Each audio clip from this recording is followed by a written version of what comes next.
Wildlife is precious. You're working for things that will never say thank you. You're working for things that may not even understand that you're working for them. But we do it anyway because of what drives us. As far back as I can remember, it's basically been a love that I've had for wildlife. When I was 10 years old, my dad took me to get an African grey parrot. It was a wildlife market, a place where animals were sold for pets, for rituals, but I didn't know that was what it was. To me, seeing all the animals, it was heaven. Many years later, and I went back to that same place, I could see that this is a problem.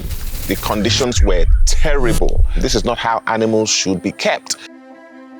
2012, we decided to start off a sanctuary so that any animal which we are able to get alive, we'll be able to give another chance. We were lucky enough to receive about 70 African grey parrots that were seized by the government for us to rehabilitate before being released back into the wild. But the problem here still persists.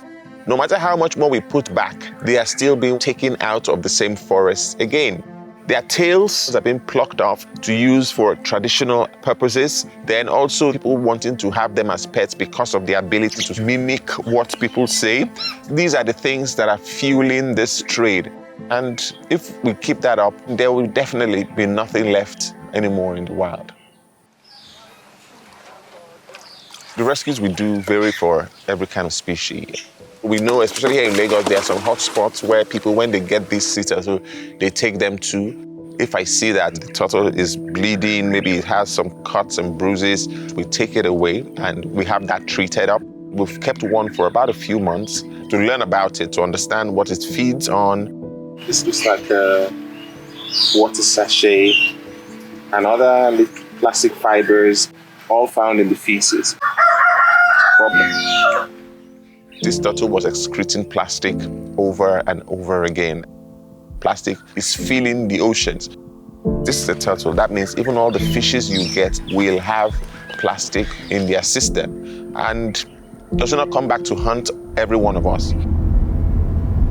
If we didn't want to consume these animals, the markets would have died off a long time ago. But the trade goes on. It's entrenched in the Nigerian culture. They say our fathers used to do the same thing. But back then is different from now. We have to be sustainable in our consumption. We have to think about the future. Okay, so today we're going to do a few things. Engage some animals, feed them. So if they come out and they come to you, no panicking, right? Nigeria needs more conservation heroes. We cannot have enough. We do bring the children from different schools to the sanctuary where they get to learn about the animals. So it's called a flat-neck chameleon, okay? Because of this thing on its neck. So I'm going to let it go onto your hand. If you educate the young people, they're growing up without the mentality of, I must eat that animal. The first question they will ask, is that not an endangered species? We use every means possible to see how these children can learn. We've used them working with the animals. We've used sports. We've used art, even fashion. We take the children out to the beach to get out all the plastic.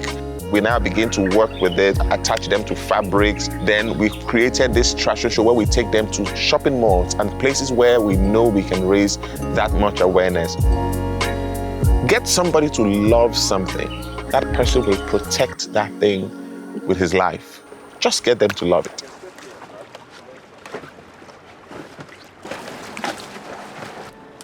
Releasing an animal to the wild, I think it really gives us that sense of accomplishment. For the turtles especially, we have to be very certain by taking it out offshore where I know there are no other boats that would catch it and bring it back. It's not all bad. We've seen a glimmer of lights. We can actually achieve something if we continue to push forward. This needs everybody who wants to be a part of it, everybody who should be a part of it, everybody who is a part of it, to join hands together to ensure that we achieve this for wildlife.